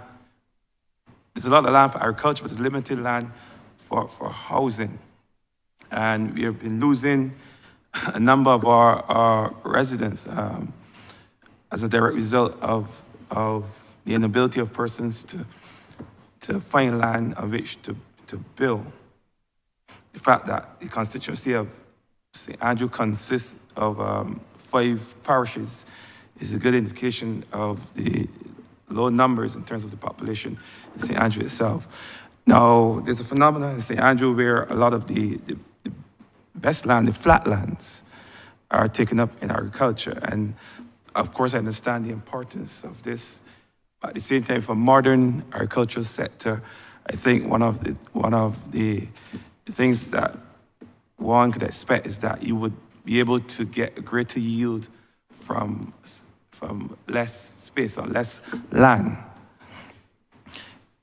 So in terms of going forward and the fact that your sector, your ministry will be looking to produce more from less, if this could perhaps free up some of that very flat land, those very flat lands in certain parts of St. Andrew where it's now taken up with agriculture, and some of that consideration could be given for some of that land to be used for other reasons, mainly for housing development. I know it's not a conversation that will be had by just one ministry. It will involve other ministries, certainly the housing ministry, but just want, for the sake of the people in St. Andrew who would want to have access to some lands, some very flat lands, of the few flat areas in St. Andrew that's taken up now with fruit trees. Some of that land at some point could be used, could be shared with housing for the purpose of residential houses, solutions in housing solutions in St. Andrew. That's one question. I'm going to ask all three one time. Next one, I know you would have spoken earlier, and certainly the member for St. Microchip referenced the fact that we are seeing a lot more land now being used for agriculture. Land that was allowed to lay fallow for a long time is now being utilized. Certainly in Turners Hall, we intend to use that land for agriculture. It's been laying in bush for a while, and part of the challenge is water in that part of St. Andrew. Now, I know we have dams in Highgate, we have dams in Bordens. In Turners Hall, I'm not aware of any dams. I know the area is hilly, but I also know that rivers or streams pass through that area where millions of gallons of water flow through and go into the sea. I'm wondering if there are any plans in your ministry at some point to tap into those water sources further upland so that persons in those higher elevations can have access to some of the water that flows through there freely, sometimes all year round. Of course, there are some farmers who may have the wherewithal to tap into it on their own. They have pumps, they have created little dams and so on and so forth, and they're using the water, but there are others who lack the wherewithal. And for the benefit of those farmers, some of whom are now starting out, some of whom benefited from your feed program that I would want to commend you for, and your care program.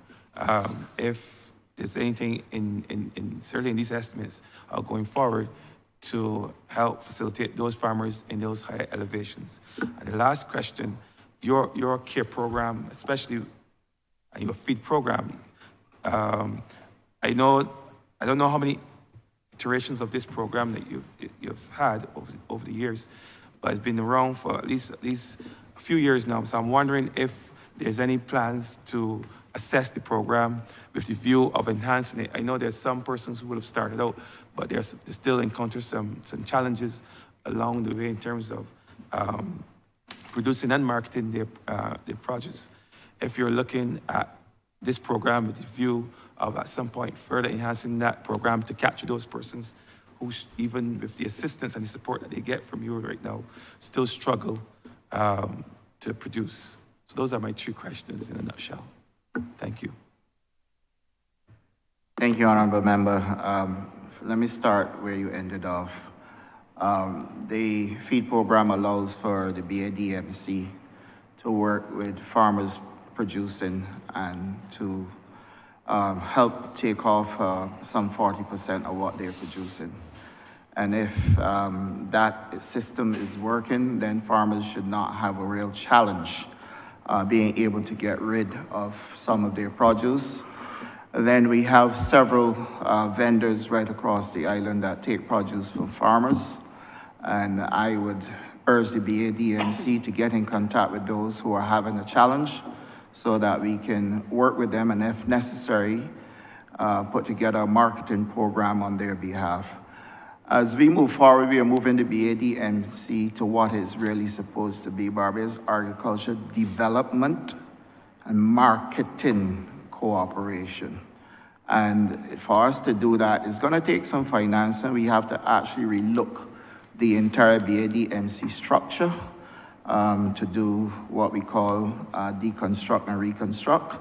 And that is being worked on currently, so stand by. There's a lot to come. But let me say to you that there are small farmers that we are assisting with cultivation.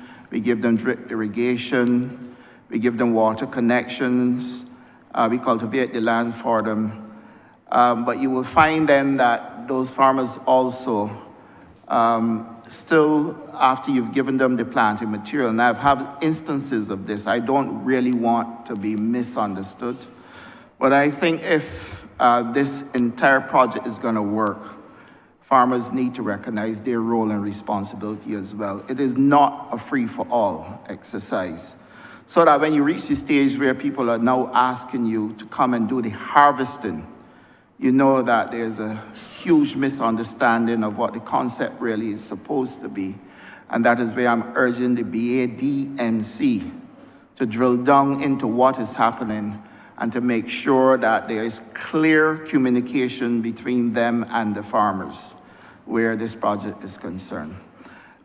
Yes, we have challenges with water, and we are working on how we can put reservoirs in place. I know that borehole testing is taking place at Mount Poyer, and we are going to do a mix of things to help farmers. To the answer of tapping into springs, yes, we have started a project tapping into the Spring-At River, and that can be replicated right across Barbados, but it is going to take some time for us to build out an entire water augmentation program given our limited resources. So that I want to say yes to the Honourable Member, that we want to work with the constituents of St. Andrew, and certainly where Turner's Hall Woods is concerned, we will look at how we can deal with that, but I am cognizant of the fact that the Scotland District is one that we have to be careful with in terms of how we start to excavate and remove trees, etc. And maybe a greater conversation needs to take place with intercropping down that side of the island and what crops we can target. This is how we started off the feed program. And again, I'm going to say, let us sit down with everybody and fix this problem and make sure that we are all going forward on the same page.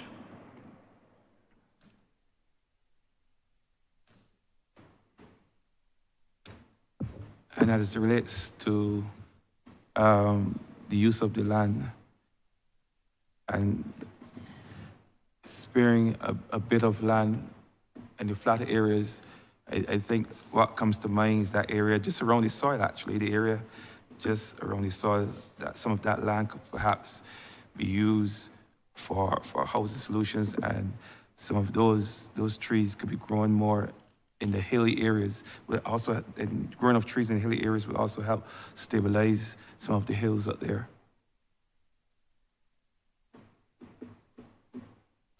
Honourable Member, as I said, we can come back to the table and discuss these matters. I am not going to leave you stranded. You can rest assured.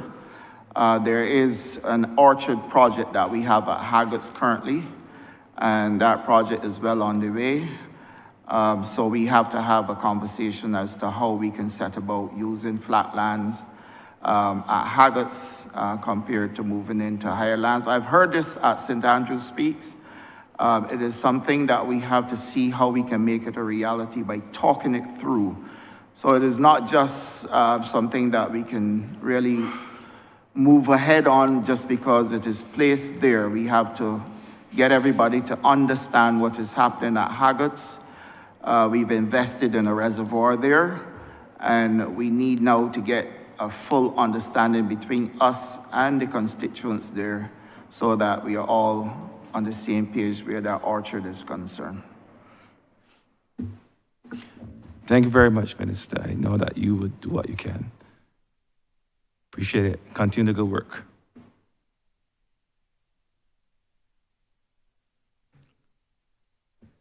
Honourable Minister, you can wrap up. Thank you, Chair. Given the time constraints, let me first of all start by thanking the entire team from the ministry for being here with me, but for the work that was done in 2023 and the work we've started this year. We have had our challenges. We are no different from any other ministry. It is always difficult in agriculture, particularly when we are dealing with climate change and managing the relationships between ourselves and farmers.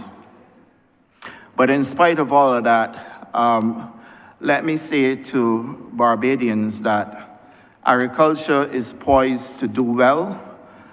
We have projected at the CARICOM level that we are 94% reaching our 25 by 25 target, which is a good place to be in.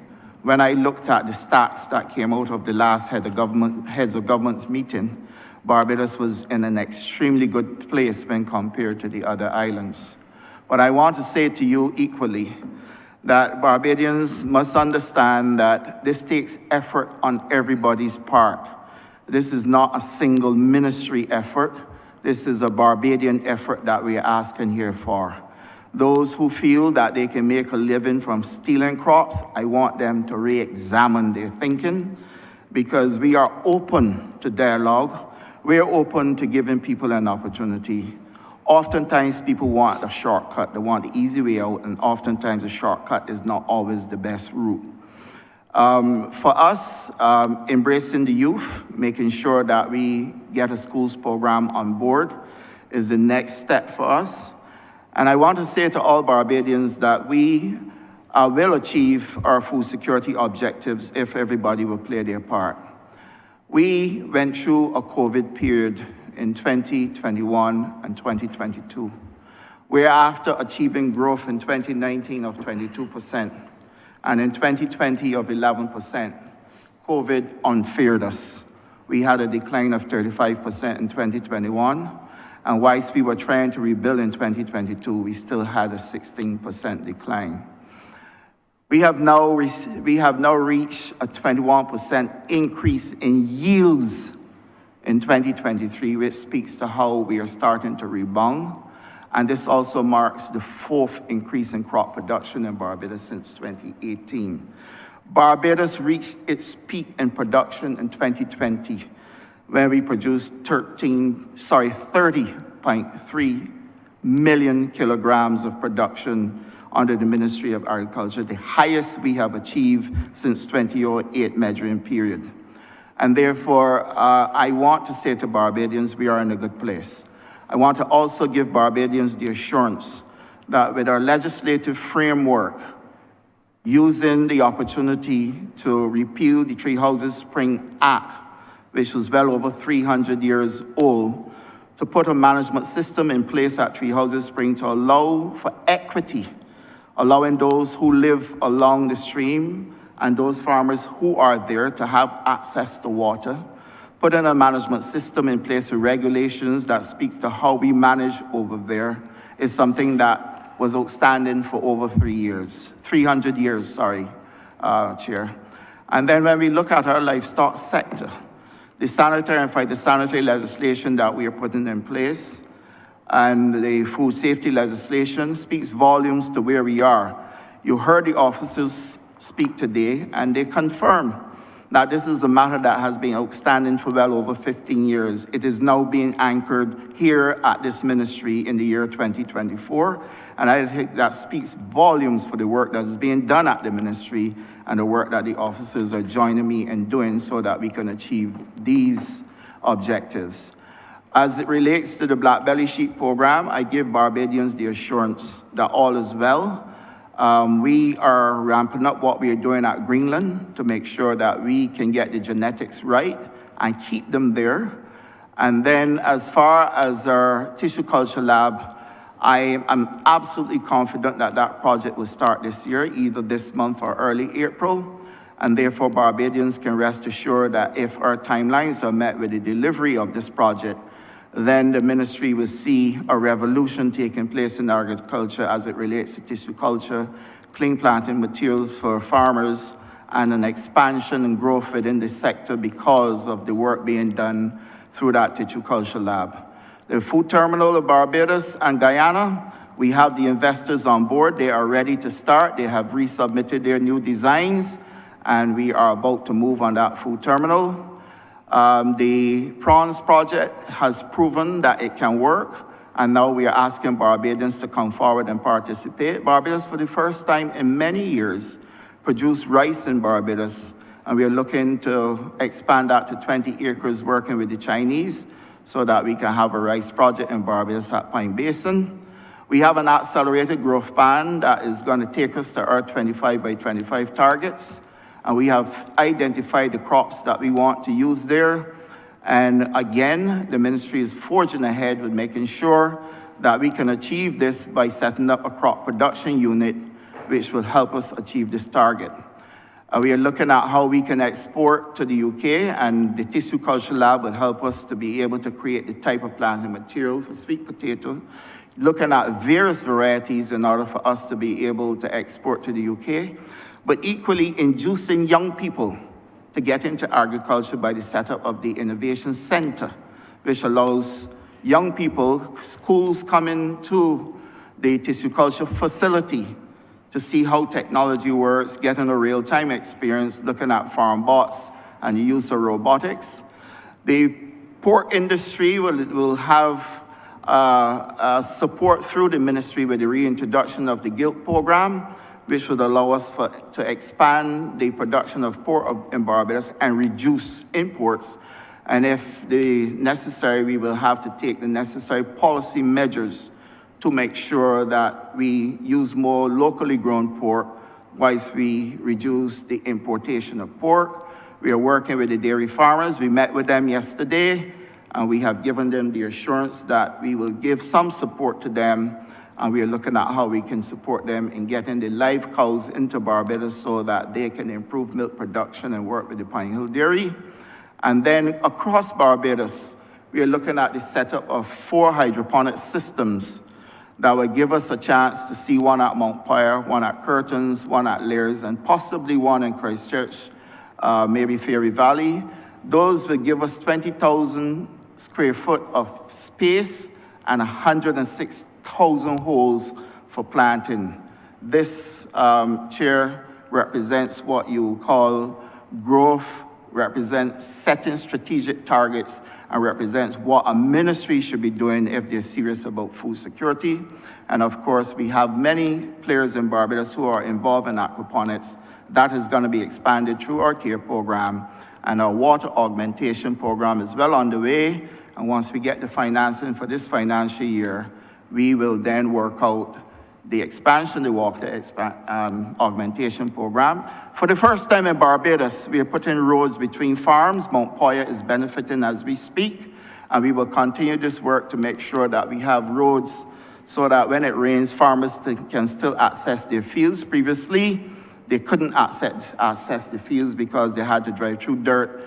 Vehicles would stick in the dirt. People couldn't traverse the area. This is now being fixed. It's being fixed at Wakefield. It's being fixed at Mount Poya. And of course, our labs at Government Analytical Services and at Veterinary Services are being worked on. And through all of this, it gives us a perfect opportunity to be able to export, but equally create opportunities for all Barbadians and address the issues in agriculture that people have been asking us to address. And Chair, I wish at this point in time to say that I want to thank the entire chamber for the support that they've given, for the questions asked, and for giving us an opportunity to share with the public what the ministry has been doing in 2023 and what we are embarking on 2024. And with those few words, sir, I'm obliged to you. Mr. Chairman, I beg that you do no report to His Honor the Speaker that we've made progress, and ask leave to sit again. Chair, I beg to move that head 83 stand part. Having moved ahead, beg to move that you do not report to His Honour the Speaker that we've made progress and ask leave to sit again.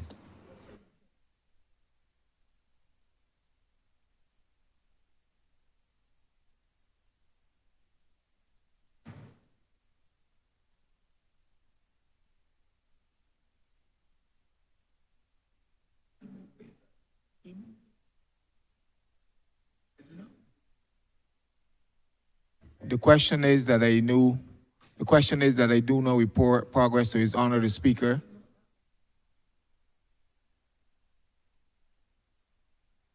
The question is that head 83 stand part. All honorable members in favor, say aye. All members against, say no. Methinks the ayes have it. And the other question is that you do not report to His Honour the Speaker that we've made progress. And the question is that I do not report progress to His Honor the Speaker and beg for leave to sit again. All honorable members in favor, say aye. All members against, say no. Methinks the ayes have it.